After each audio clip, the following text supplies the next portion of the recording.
Hawkins. I'm Carl Vincent. Call me Billy Jim. Everybody else does. Right. And this is R.J. Hawkins, my cousin, and my niece, Teresa Ruth Coleman.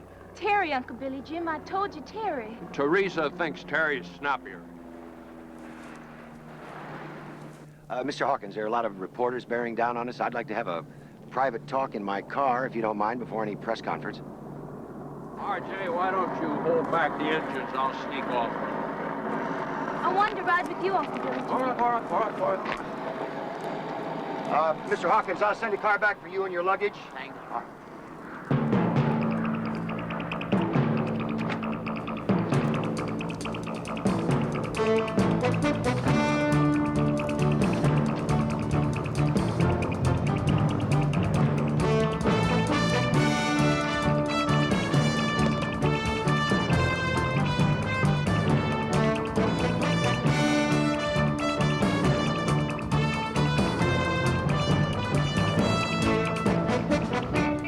Vincent's secretary?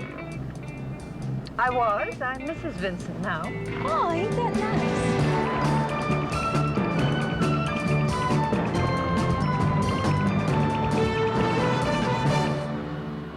The district attorney's office may be making us an offer. They handed down indictments of first-degree murder and 3 specifications. Is that right? Edith, Miss Dayton Thomas, has a history of having had psychiatric problems. The district attorney suspects we may be going for a defense of diminished capacity. Well, you want me to do some horse swapping? I mean, take a reduced charge, manslaughter? No, absolutely not. I wouldn't have called the leading specialist for murder in the country to this trial if I didn't believe Edith Dayton Thomas to be completely innocent. Well, there ain't nobody completely innocent, Mr. Vincent, but I take your meaning to be that she did not kill her daddy and her stepmommy and her stepsister. That's right.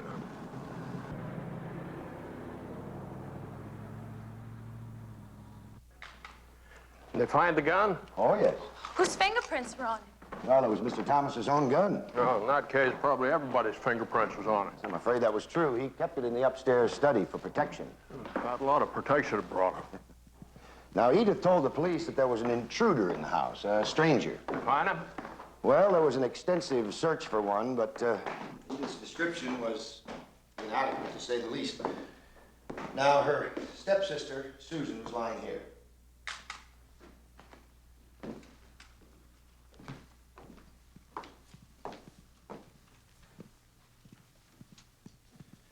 Her stepmother, Charlotte, was here. Now, Edith was in this room when they found her. Her father, Walter Thomas, was slumped across the desk. Edith was standing there screaming hysterically. I mean, insistently. The gun was there.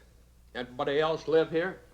Yes, her Aunt Julia and the housekeeper, Mrs. Haber. It was her Aunt Julia that found Edith here.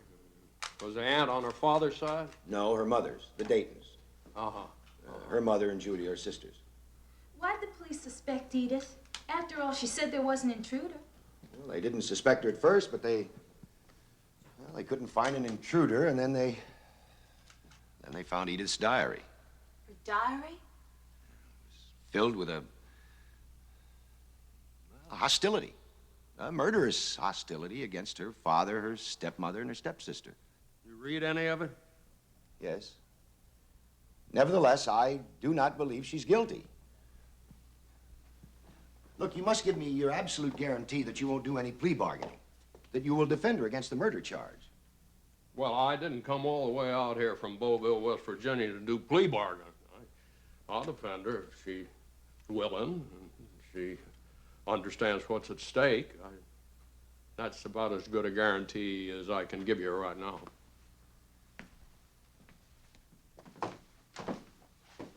This isn't a tourist attraction yet, Mr. Vincent. May I have your camera, please? You're very right, Miss Dayton. My niece just didn't know any better. You're Billy Jim Hawkins, aren't you? Yes, ma'am. Well, if you need this to help my niece... No. I know you've had a craw full of police and strangers and whatnot around the house. Mr. Vincent just brought me over to look around. I'm sorry, we didn't know you were at home.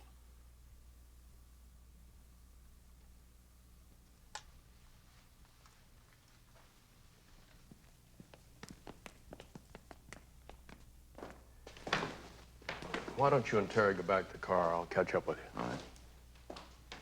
Miss Dayton, I'm terribly sorry I upset you.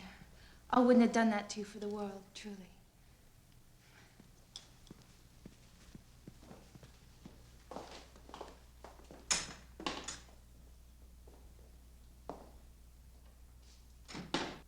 That was very generous of her. Most young people seem to be incapable of apologizing with any conviction these days. Her parents brought her up well. It's my oldest sister's girl. I brought up my oldest sister, so I'll take a piece of that compliment and thank you for it.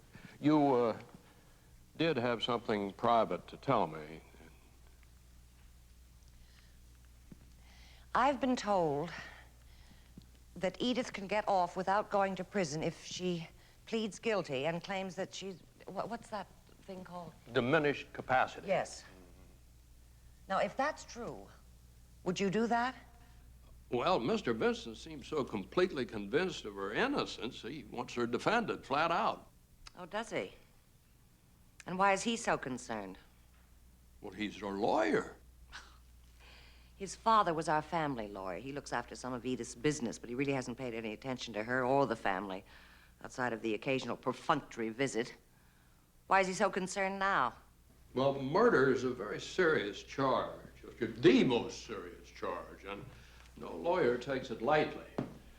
Anyway, I kind of have a hunch that your niece is pretty. Oh, she is. She's the image of my sister who was beautiful. What are you suggesting? Well, Mr. Vincent, he's a very handsome man, and he seems very passionate about her innocence. I just thought maybe there might be an attraction between the two. Carl Vincent? Edith wouldn't demean herself. You know her well enough to know that, Miss Dayton? Well, she's my niece, the flesh of my own sister. Uh-huh. Did you ever think she'd be capable of doing anything like this? No. I've never thought her capable of doing anything. That's been her illness, you see. Never being capable of moving off dead center. But she didn't do this either.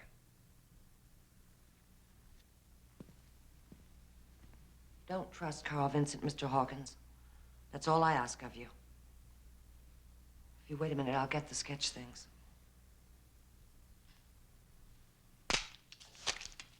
I'm sorry. I don't want pictures of this house spread all over the town. There's enough vulgar talk about us locally.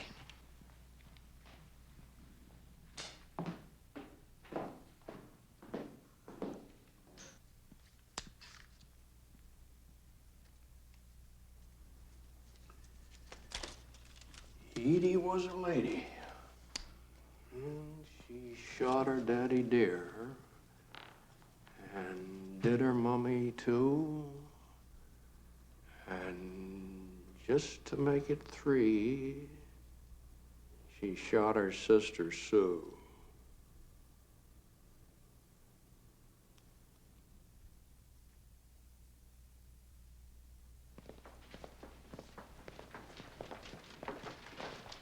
Joe, you can let these gentlemen in to see Miss Dayton Thomas. The package has been checked through. That's mighty kind of you, Dr. Aronson. You don't mind if I drop by and see you afterwards so we can talk about Miss Dayton Thomas? Not at all. All right, thank you.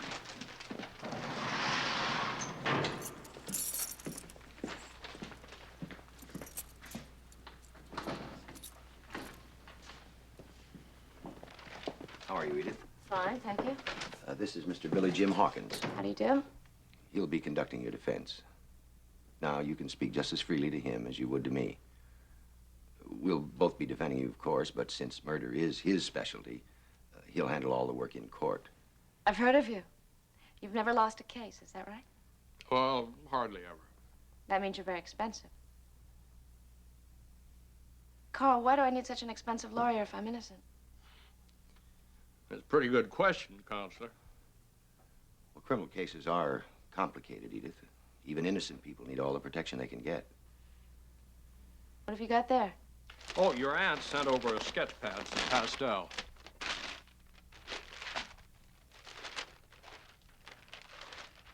Sit down, won't you?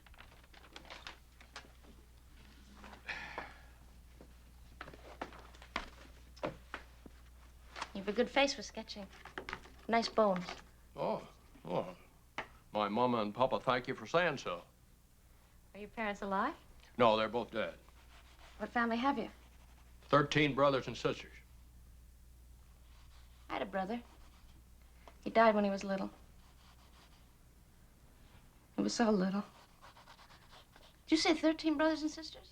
There are 14 of us all told. 4 boys, 10 girls. I'm the oldest. You must have nieces and nephews. 52. I've got a first cousin club of 174. You're not a family, you're a nation. Are you married? Oh, Lordy, no. I've been a brother and an uncle and sometimes a father. I got so many people to worry about and look after to no room for a wife. And you're a lawyer, so you have clients to worry about as well, don't you? Yes. And now you have me to worry about. Yes. But you don't have to worry about me. I'm innocent. Well, it's the innocent that I worry the most about.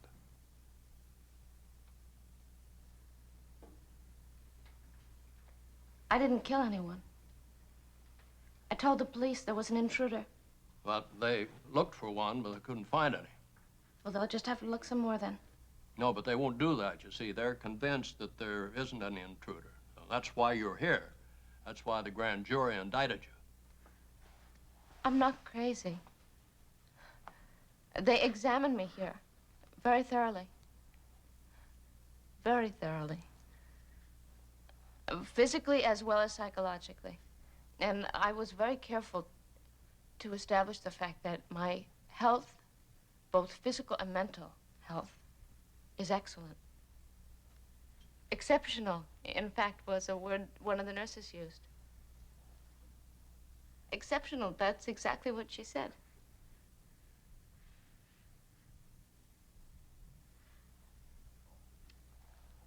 Do I have to stay in here? It's extremely unpleasant at night. The noises and the smells.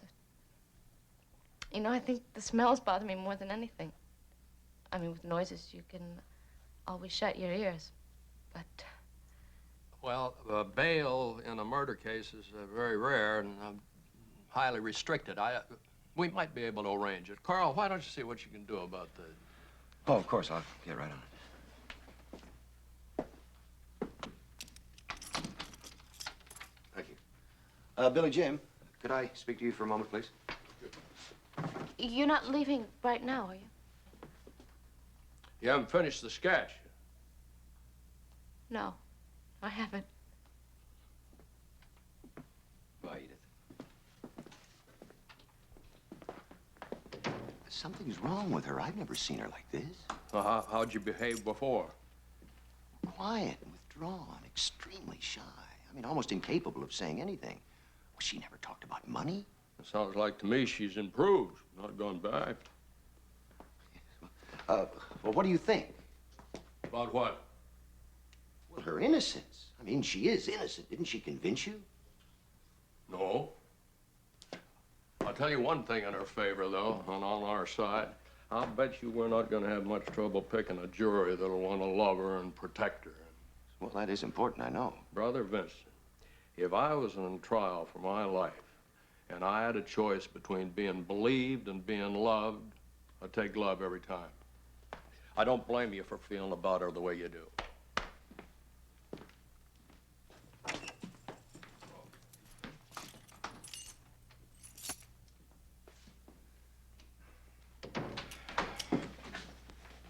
You were telling secrets about me behind the door, weren't you? Edith, why are you telling me these wild jackass stories about a stranger in the house? There was one. Did you see him? There was one. No, maybe so. But did you see him? Oh, no, don't shake your head. Look at me and say, I didn't see the man in the house.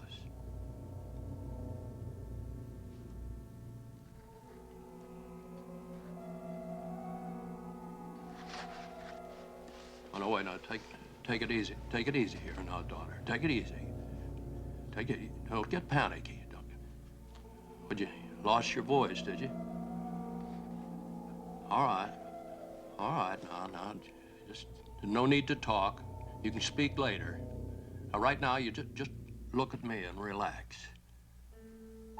Ain't nobody gonna hurt you. Billy Jim's right here to protect you. No, ain't nobody gonna hurt you as long as I got a kick left my leg and a brain in my head.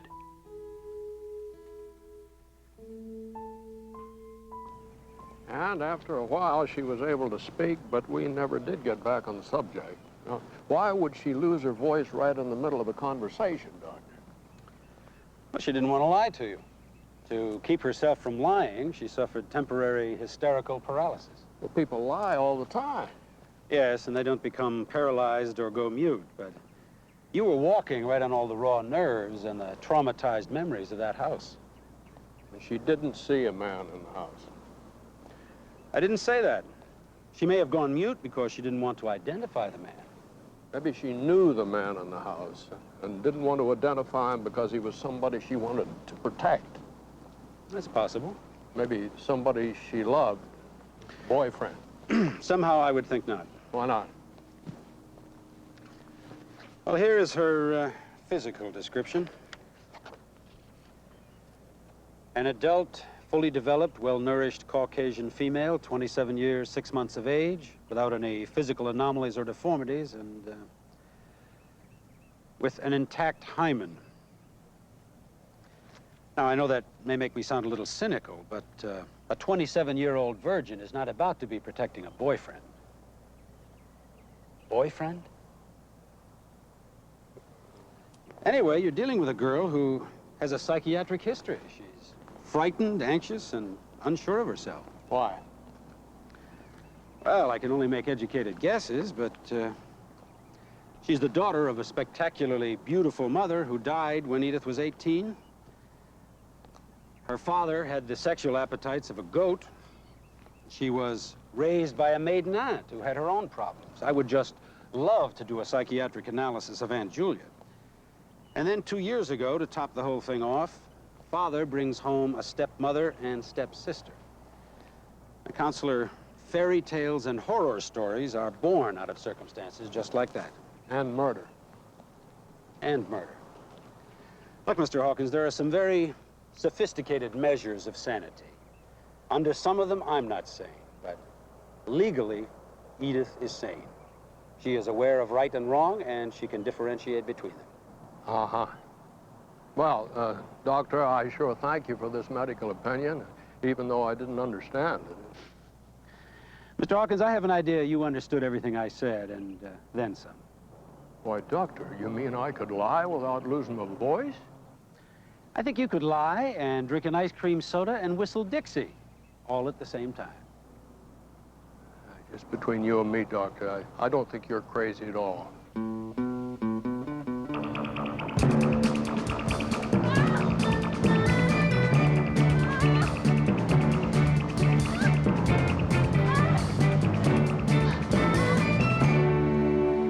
The police don't believe there ever was any prowler, Billy Jim. Well, I'm not talking about a prowler, RJ. I'm talking about an intruder, stranger. Okay. Now, suppose she was seeing someone in that house. Suppose, as a matter of fact, they were spooning. Discovered by her father. Big argument. You dirty dog. Keep away from my little girl. And the old man goes for his gun. And there's a fight, and Pappy gets shot by his own gun. By his own gun. What about the other two? Well, I told you it was just an idea. Oh, no, what's that fool child doing? She can't swim a lick. Oh, quit fussing, Billy Jim. She's got 3 lifeguards watching every move that she makes. There's not a chance of her getting wet, let alone drowning. I don't know why you bothered bringing her along. She's got about much interest in laws that Toad's got learning algebra. just wants to be hanging around with the boys. Well, that's normal, RJ. Yeah. Normal. Look at her. What bothers me about Edith dating Thomas? Why would a girl like that be afraid of men? Was she? That's why I don't think there was an intruder in that house. Not a man. A woman? Grant? Well, she wouldn't be a stranger or an intruder. Her aunt lived there. That's right, yeah. And she did specifically say an intruder, a stranger. RJ, we don't know enough about these people. Now, I want to know everything there is to know about this family. I want to know about the father. I want to know about the stepmother. I want to know about the stepsister. I want to know about her boyfriends, if she had any. We got a trial coming up here, and we don't know enough. How long has your sister been dead? 10 years. Oh, so then your brother-in-law didn't remarry her right away. No, not at all. He was enjoying himself as the merry widower, so to speak. I was surprised when he did get married 2 years ago. Why did he? I think Charlotte trapped him. They were a grasping pair, Charlotte and her daughter. Uh-huh.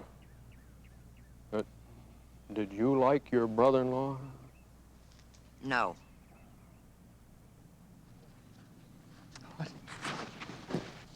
When I met him, I could see why my sister was in love with him.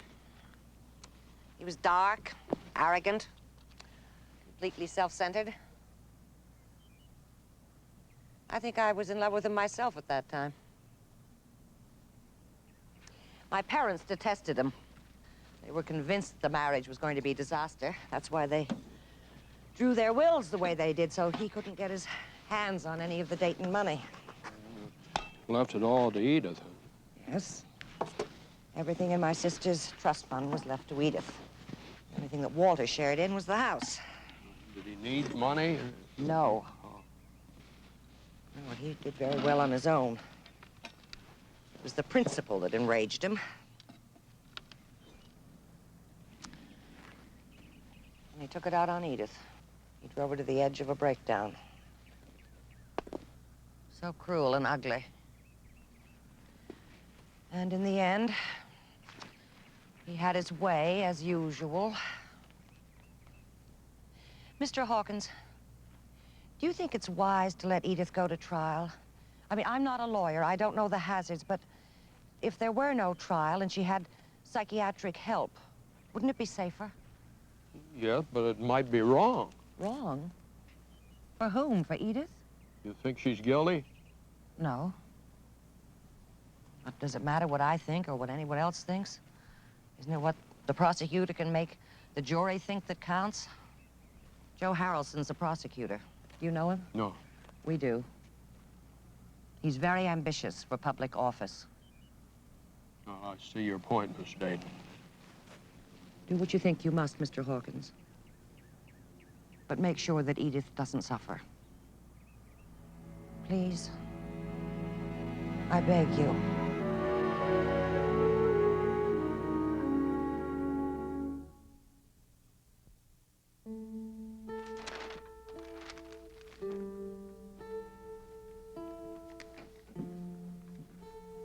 Don't worry.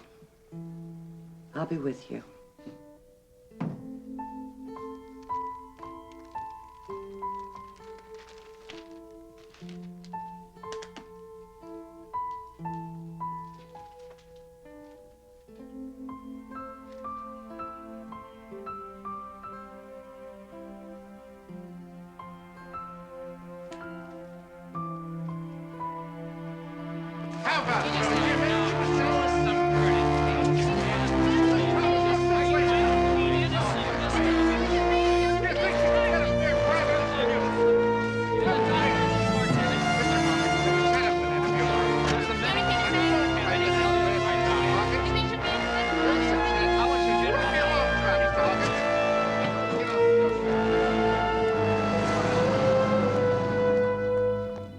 Edith, are you all right? Yes, thank you, Vivian. Do you know, I haven't had an opportunity to tell you since this all began, but I agree with Carl. I think it's unthinkable that you should be accused. Maybe not so unthinkable.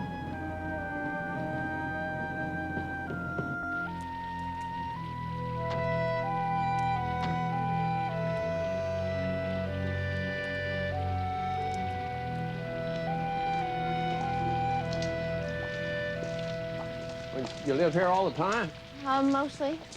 I rarely go up to the house just for dinner when Daddy had guests. You can't see the main house from here. I know, that's what I liked about it. Well, you won't be staying here all by yourself. No, I wouldn't let her. Oh, I don't mind. Anyway, I won't really be alone. Aunt Julia's up at the house, and there's a cook and a housekeeper, and there are always plenty of people around. Well, there wasn't anybody around that Saturday. That Saturday, the housekeeper was enjoying her regular day off, and Cook was in the hospital. What happens now? I'm going to plead you innocent. I'm going to force the DA, Mr. Harrelson, to prove your guilt. Will he have trouble doing that? Don't know. Don't know. You trust me, Edith? Yes. Good. Here you are. RJ and I have to go. See you later.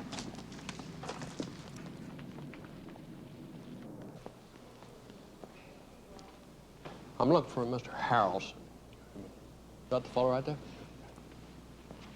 Give me 2 copies of that, will you, please? Mr. Harrelson, I'm Billy Jim Hawkins. Spare me a few minutes? Sure thing. Would you walk me to my office? Sure. I've been expecting you, but I thought you would show up with the Dayton flunky.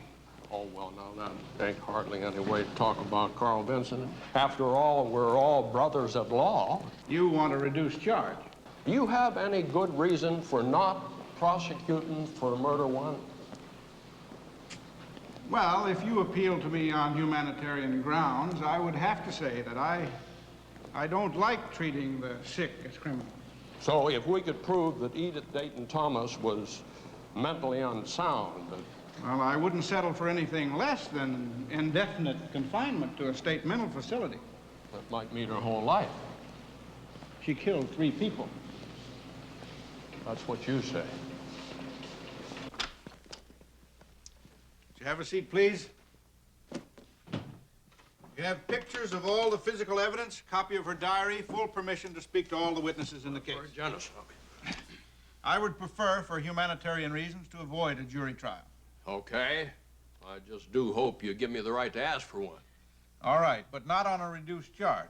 Mr. Harrelson, you get 1 bite out of the apple, not 2. You can bite for murder 1 or something else, and I'm gonna stretch your jaws real hard for murder 1, and I don't think you got the meat for it. So you're gonna plead her innocent. You really must want to prove your reputation. No. I just think putting someone in a state mental facility that ain't insane is just the same as putting them in the gas chamber. It's a sentence of death. Good Lord, man, don't tell me you believe in capital punishment. Now, you look here. I was deputy district attorney for 8 years before I became a criminal lawyer. I tried 32 men and women for murder. I got convictions on all of them. 6 of them were sentenced to death, and 2 of them actually paid the death penalty. Not necessarily the 2 worst, either. You see, this law is a kind of a funny critter, Mr. Harrelson. But there ain't one of them dead that shouldn't be. People shouldn't go around killing people. It ain't human, it ain't right. But the dead had rights, the murdered had rights. And if you can convince a jury that Edith Dayton Thomas killed 3 people, then by God, you and the state got a right to kill her, too. But you don't have a right to bury her alive in a state mental facility without proving a damn thing except that she's nervous peculiar. And Mr. Humanitarian, I'll see you in hell before I allow that to happen.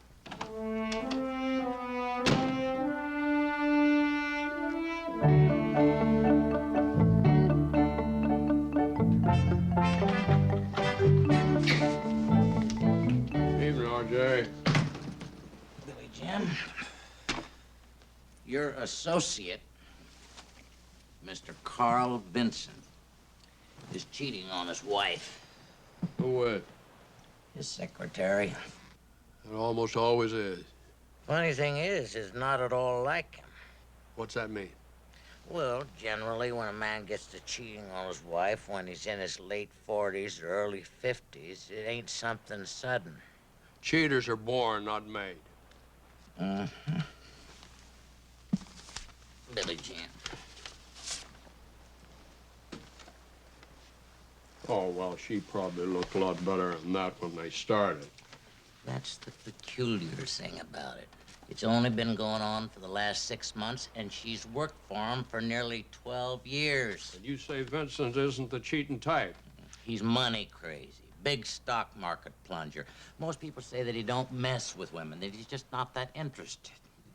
You know, I think he was dipping his hand into the till, and the secretary caught him at it.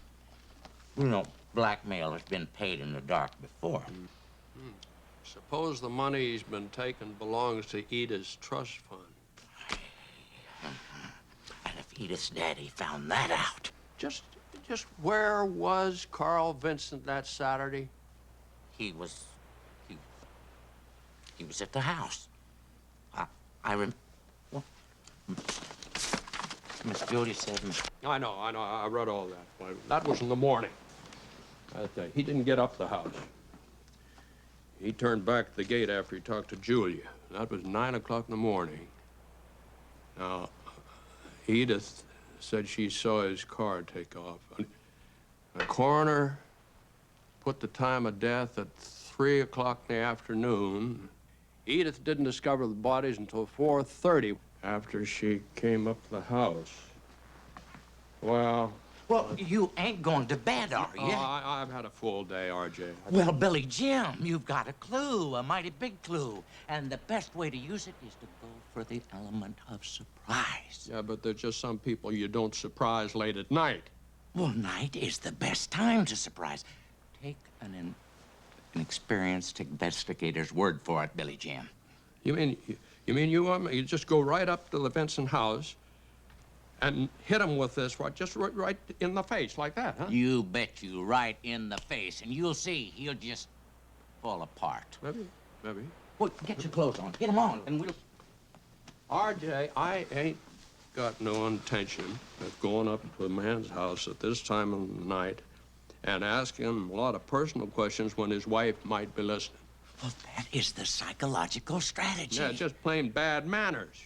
Now, if you want to talk to somebody, why don't you see that Secretary Vincent tomorrow? She won't know who you are. You just tell her you're a private detective hired by Mrs. Vincent. I think that'll shake her up a little. I think you're on to something, Billy Jim. You better not shake her up at night, though, because she might have you arrested for being a masher. Oh, she'll tell me. She'll tell me everything.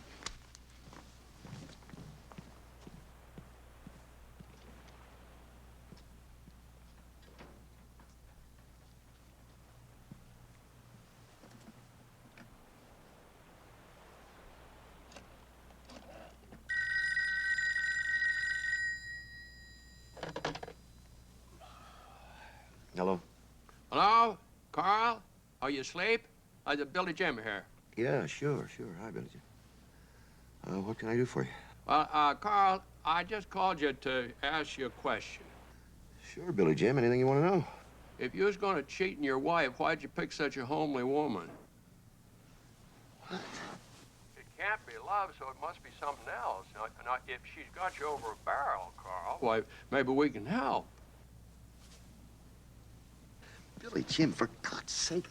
I ain't no prude, you understand, and if Ada's trust fund is all in order, why, we won't discuss the thing any further.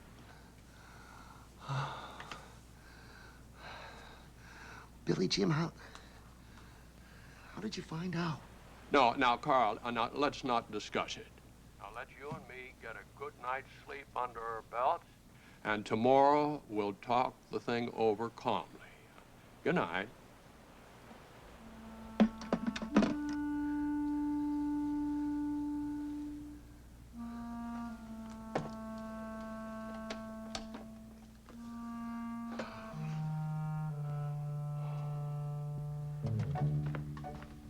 Well, was you talking to someone? I just want to make sure we get an early call in the morning. RJ, I sure hope you don't let any of the folks around the hotel see you wearing that cap. Why not? Because it just purely makes you look like a hick. Well, I am a hick. We're both hicks.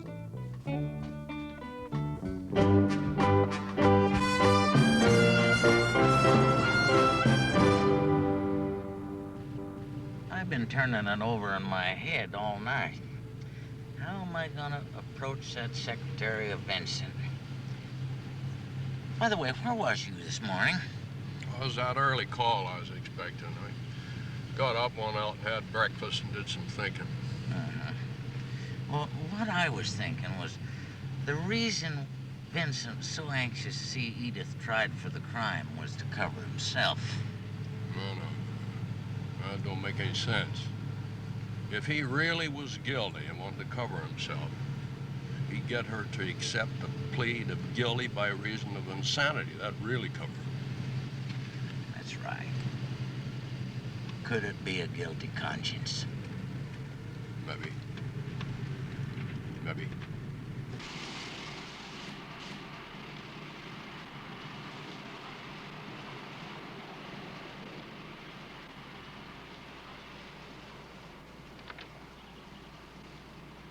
You go on and have that meeting with Vincent's secretary and then come back here and pick me up. We'll go and have lunch somewhere.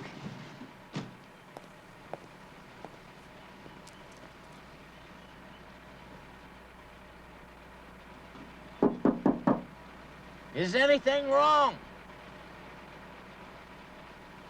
I just wondering if she could easily hear a car out here.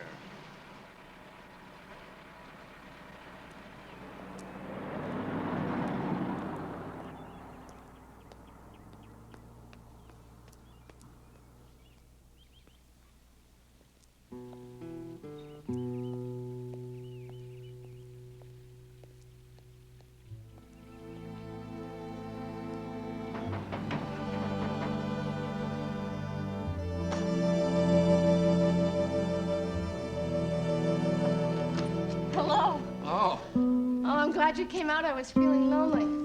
Are you alone? Well, you didn't hear the car? No.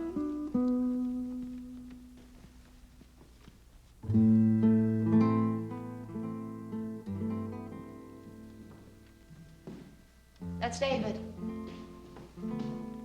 I hid it from my father. He destroyed everything I had of David, except this. It was on loan to an art show. Oh, a very handsome young man. Where is he? We scattered his ashes on the ocean off Point Lobos.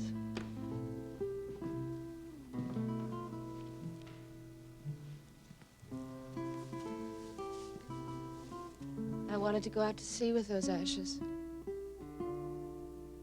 Just adrift.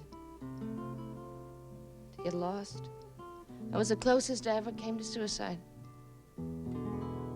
Because I knew then that part of my life was gone. That I'd never have him. Or any man. Oh, that ain't hardly any way to talk. You know, when people we love die, there's sometimes it... No, I love my mother very much. She died, and I was able to handle that. But David? No, they killed him. They killed him just as surely as if they put a knife in him. Who killed him? My father, Charlotte and her daughter, they drove him out. They hounded him.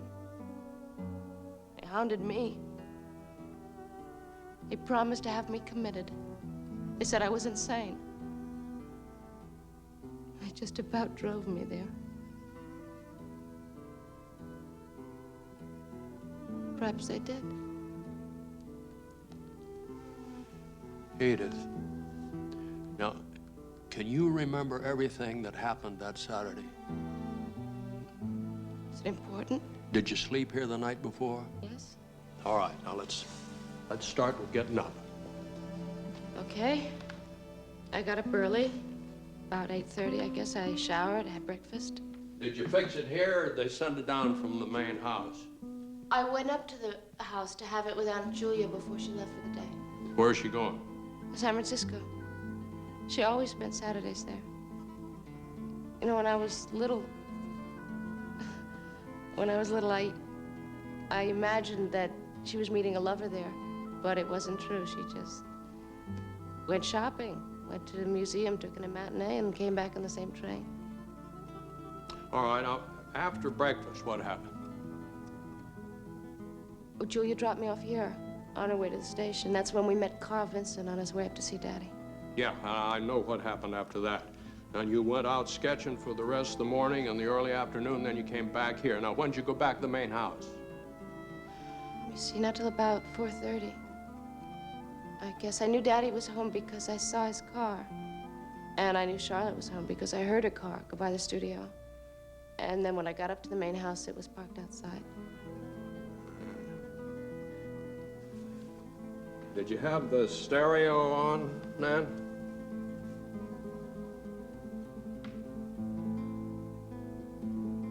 I don't remember.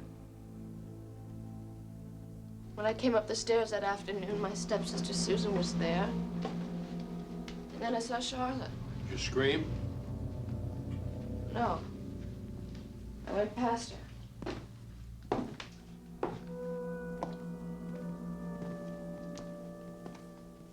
And then I saw my father there, lying across the desk. I knew he was dead. There'd been a violent quarrel in the room. It was something I sensed rather than saw. That's when you saw the intruder. No, I never saw him. But he must have been here. I mean, surely he must have been. What other explanation would there be?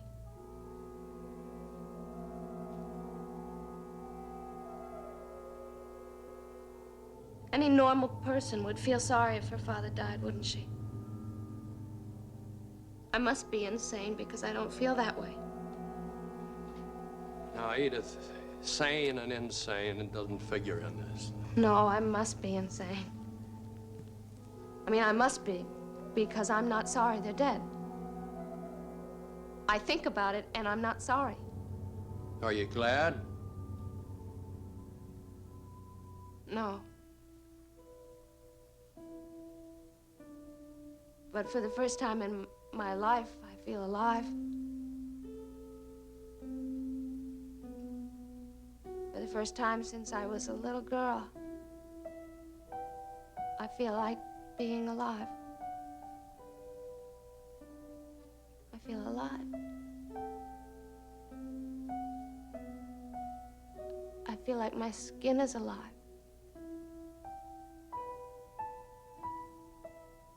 It's aware of the air passing over it.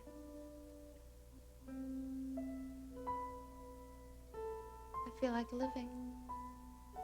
I actually feel like living. I wake up in the morning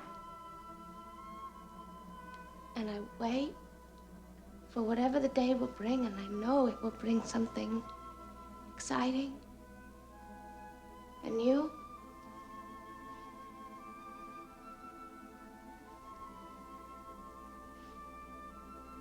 I'm nearly 28 years old. And for the first time in my whole life that I can remember,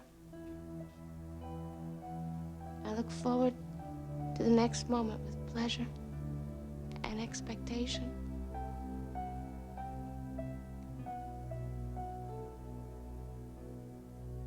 And then I realized that it's only because 3 people are dead. Oh, my God. No. What have I done? No, dear, no. Oh, what have I done?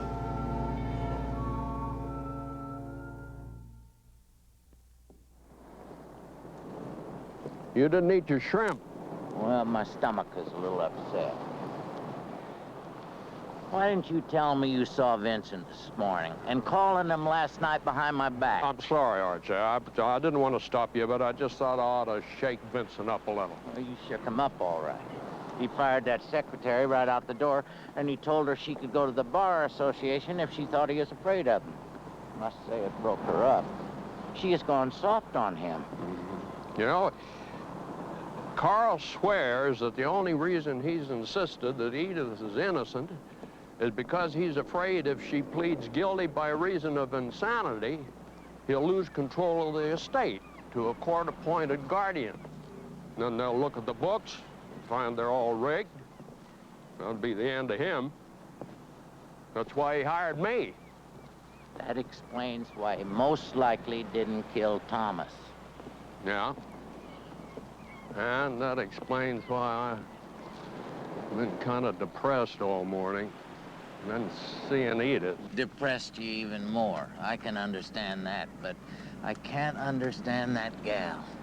First, you'd swear that she's as straight as pitch pine. Then you hear about how she feels about their death. Gives you the creeps. It's almost like she's two different people. You remember Phil Tucker's little girl, the youngest one? The real pretty one, little Tina Elizabeth? Tina, yeah. You remember who she always blamed when things went bad? Like the chickens getting out of the coop and her mom's favorite cake going flat, and her pop dropping his razor and busting it. Oh, sure. She used to blame that terrible little girl, her best friend, Mary Ellen Canwell. There never was any Mary Ellen Canwell, was there? By golly, you're right. There never was.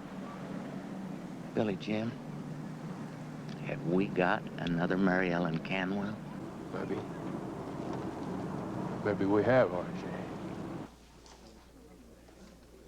And the state will prove that Edith Dayton Thomas had the motive and the opportunity for these savage slayings. And every bit of logic and consistency will point to the inescapable conclusion that she is, in fact, guilty of murder in the first degree on all three separate indictments.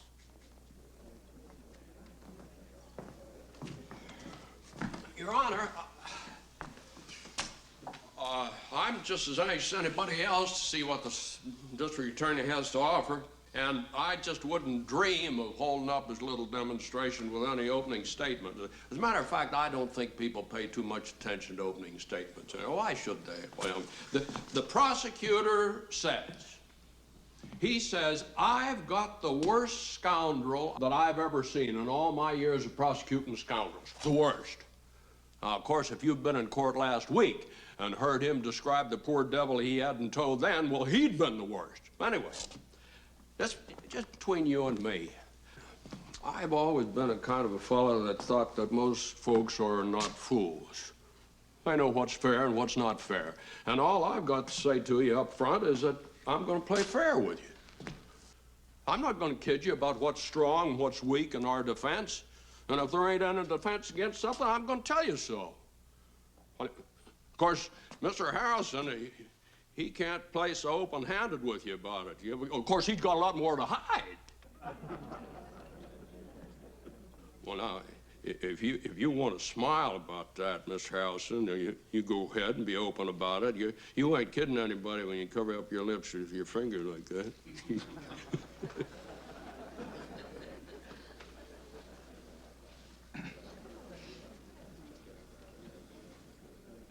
So this whole massive police investigation that you headed, Captain Bates, began to funnel down to one person. One person who had the opportunity, the motive, the reason to commit this terrible triple murder. As far as we're concerned, yes. I see. And that person is? The defendant, Miss Edith Dayton Thomas. Thank you. Your witness, Mr. Hawkins.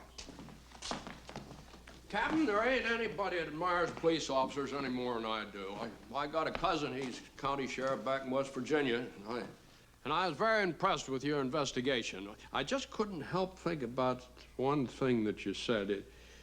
It was right, Miss Reporter, maybe you can help me out on this thing. It was right near the beginning of the captain's testimony when he was talking about Edith being upset and shocked. Response by Captain Bates. She just didn't give us one. She seemed very upset. All right. Now just read on from there, but read very slowly, very clearly. She seemed very upset, which we thought natural. Then, knowing Miss Dayton Thomas as well as we did, we assumed she was just too shocked. Knowing Miss Dayton Thomas as well as we did. How well did you know her, Captain? I've been a police officer in this town for over 20 years, and, well, you get to know the longtime residents. Uh-huh. Well, when she was a little girl, did you see her on her way to school? She didn't go to public school. She had a private tutor up at the house. Well, why was that? What, her family too fancy to let her go to public school, the rest of the kids? Well, they had money. What, they think they were better than the ordinary folks in town? I don't know about that. Well, why was this little child denied friends? I mean, was her father cruel? Was he worried? Was somebody threatening to kidnap her? Oh, sir, not to my knowledge. Oh, well, now, wait a minute, Captain. Don't go into hiding. You said you knew her very well. How well did you know her? Objection, Your Honor. Mr. Hawkins wants to know how well Captain Bates knew the defendant. Let him ask him directly. This isn't material. Mr. Hawkins, what is the point you are getting to? The point is, Your Honor, that every small town in the whole world, people gossip. They gossip about the rich, they gossip about the rascals, they gossip about the eccentrics. And when the captain here says he knew Miss Dayton Thomas very well, he's talking about all that gossip. He doesn't know her at all, do you, Captain? Gossip. Common knowledge. Some of it was true, but not all of it was made up of lies. Well, never said it was. Well, never said that. Never said it was. What was the gossip about Edith Dayton Thomas that made you think she was in a state of severe shock? Well, that she was shy, withdrawn, kind of nervous. Crazy? I'm not a judge of that, Mr. Hawkins. I'm not asking you to be a judge, just a gossip. Well, gossip had that he was peculiar, eccentric. Uh-huh. So when you got up there that morning and she was described to you as screaming for half an hour, that wasn't too surprising to you, huh? No, sir. But when you couldn't find anybody to pin a triple murder on, then you thought maybe she was a little bit more than eccentric. Maybe she was crazy. Maybe she was crazy enough to kill her daddy and her stepmommy and her stepsister, huh? We searched for a stranger. We turned this town and this district inside out. And I'll stake my reputation on this. There was no stranger. There was no intruder. Hmm?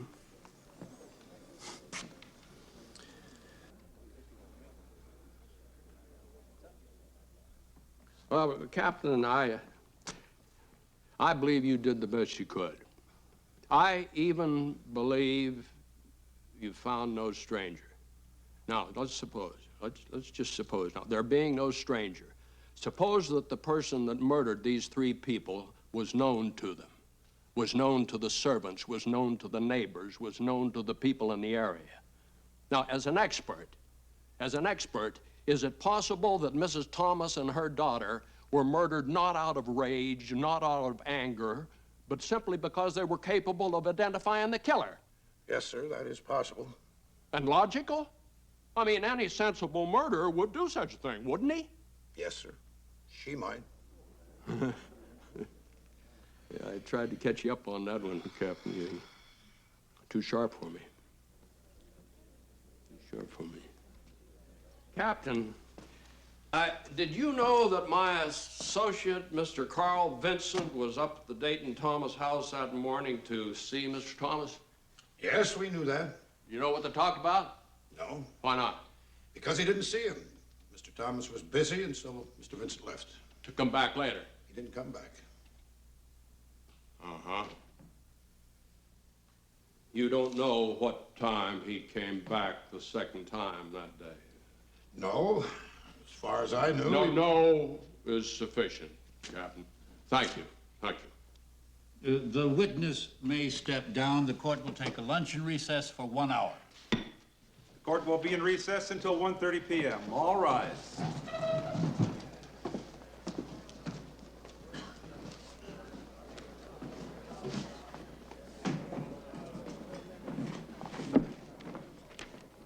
I wasn't there a second time.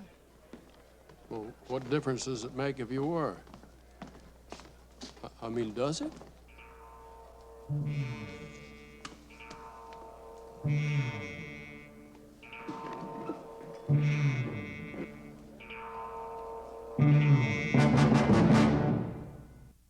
Trial of millionaire heiress Edith Dayton Thomas ended its 4th day here. At the conclusion of the reading of her diary, prosecutor Joseph Harrelson rested the case for the state. Tomorrow, Billy Jim Hawkins will open up his legendary bag of tricks. An overflow courtroom audience is waiting to see what he can do, but veteran observers are beginning to doubt that even Billy Jim Hawkins, the man who wrote the book on defense for murder, can find an offense in a case which seems to be such a powerful mixture of love and hate in an isolated household. Bag of tricks.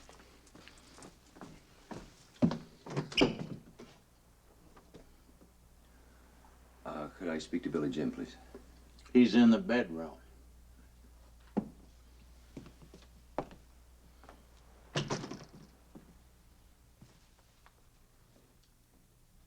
Come on in.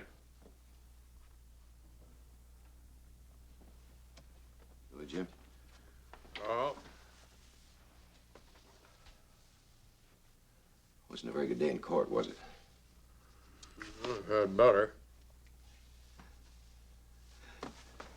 Look, Billy Jim, I'm a thief, you know that.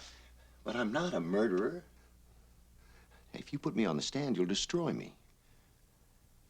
I put the money back, every cent of it. Well, tell me again what you were doing up at the Dayton Thomas house that morning. Walter Thomas called me the week before and said he was selling the house. They had a buyer. They'd agreed on a price, and he wanted me there to give my consent as Edith's trustee. And you were ready to give it? Well, most of the money was going to Edith. I had no reason to oppose the sale. What plans did he have for getting another place? None. He said he and his wife and stepdaughter were going to live in London. Edith? She could have her own place. He thought it was time she left home. Why didn't you go up to the house? Julia told me there'd been a quarrel that morning between Walter and his wife. And I've told you how I hated to meet him when he was in an ugly mood. I mean, he was a brute, and I hated him. But not enough to kill him.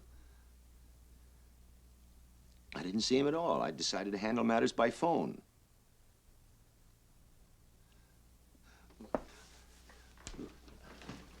Maybe you could change the plea.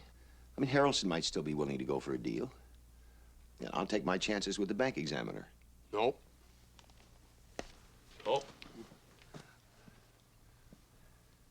Nope. Well, you do what you have to do. I'm finished anyway. My wife is filing for divorce.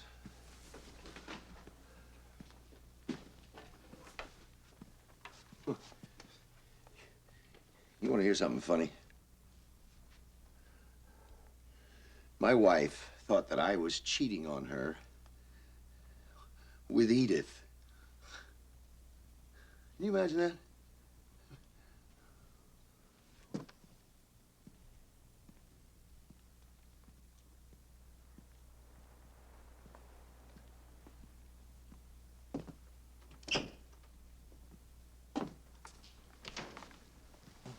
Billy Jim, would you like half my club sandwich? Turkey, ham, cheese, and bacon. I'm gonna put Edith on the stand. Hey, ain't you taking a big chance, Billy Jim? Well, that's what they pay me for, RJ, take chances. I just got to kill the effect of that diary, or that jury's gonna convict her. You do have a way of saving her, don't you? How? I'm gonna pull the meanest, dirtiest, rottenest trick a lawyer ever play on his own client. I'm gonna risk her sanity in court. You've heard your own words read in this room, Edith. Are they true? Yes? Did you hate your daddy and your stepmommy, your stepsister? Yes. Did you wish them dead? Now, come on. Come on, you swore to tell the truth. Now, come on, daughter. The truth. Did you wish them dead? Yes. Did you wish them dead with everything in your body, with every atom in your soul? Did you wish them dead that hard? Yes. Did you wish somebody'd just come in the room and kill all three of them all at once? Yes, yes. And did you ever dream that this is what might happen? Yes, I did. Did you dream the dream often? Yes, often. Well, now, wishing it and dreaming it, why didn't you make your dream come true? I couldn't.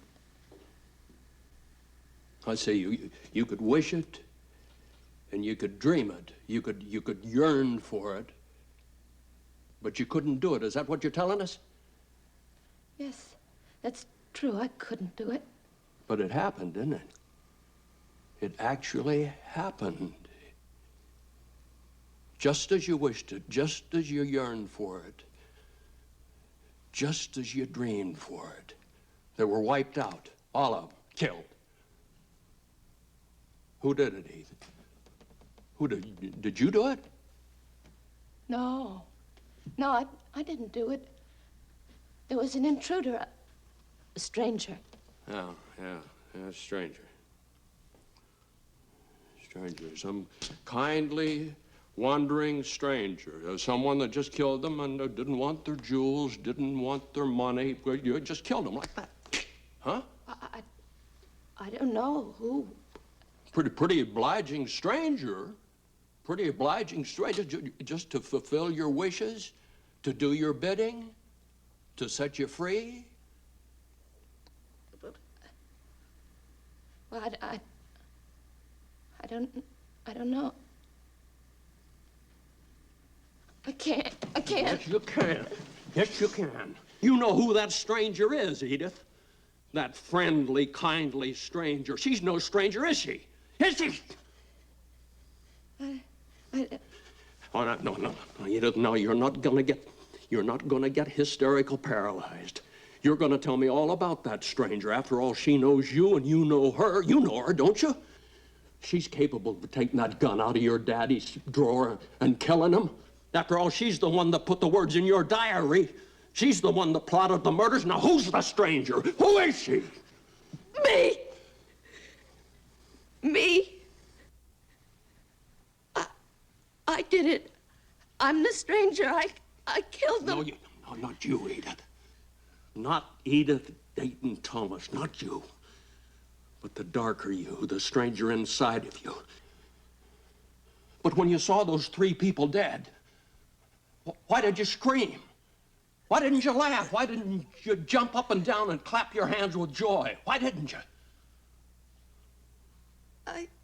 I knew I was insane.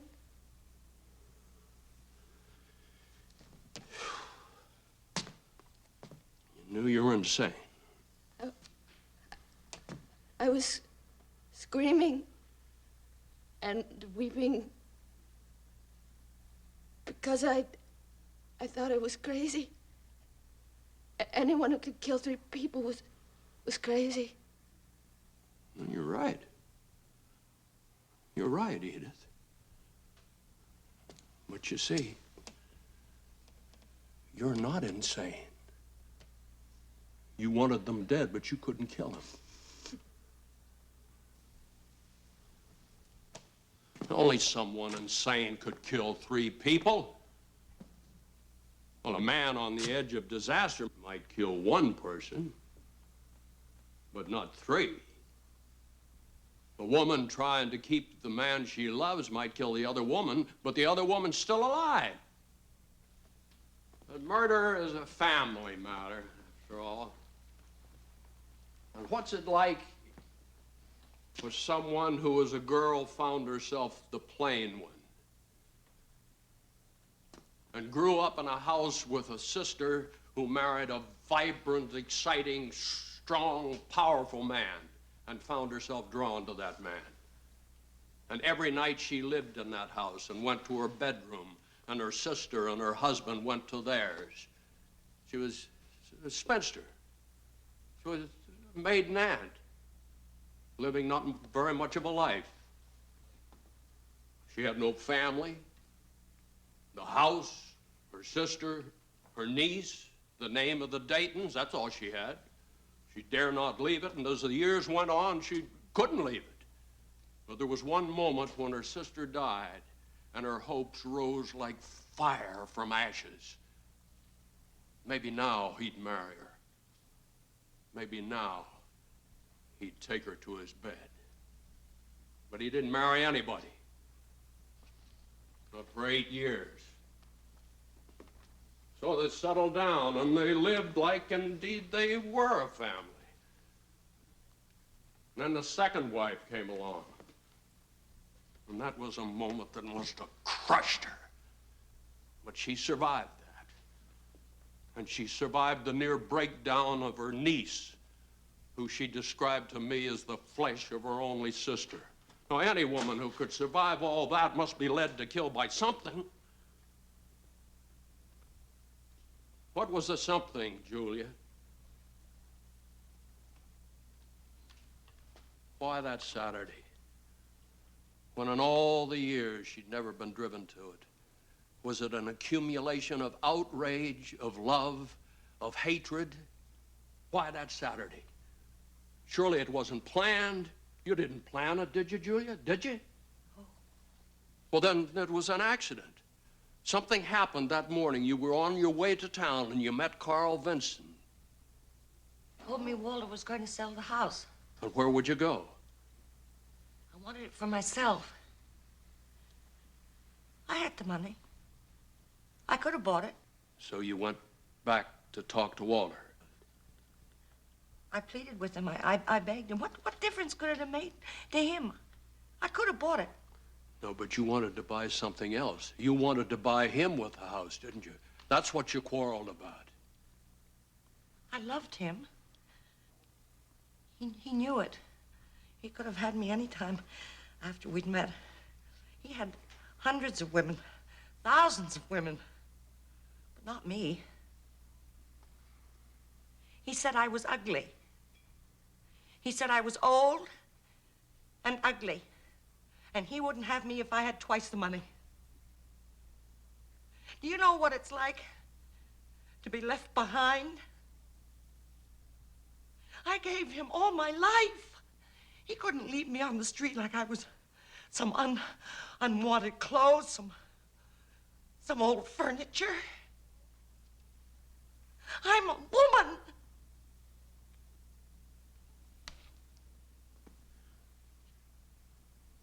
But he wanted to leave. He wanted to sell the house behind your back, run off with his second wife. Leave you with what, Julia? Nothing. No name, no place, no memories, nothing. But he can't leave me now. None of them can. We'll just go on living in the house. But this time, I'll be mistress of the house. Edith, if you want to live with us, you must keep your studio much cleaner. Maybe you should go abroad and study. It'd be good for you. We'll be waiting for you when you come back.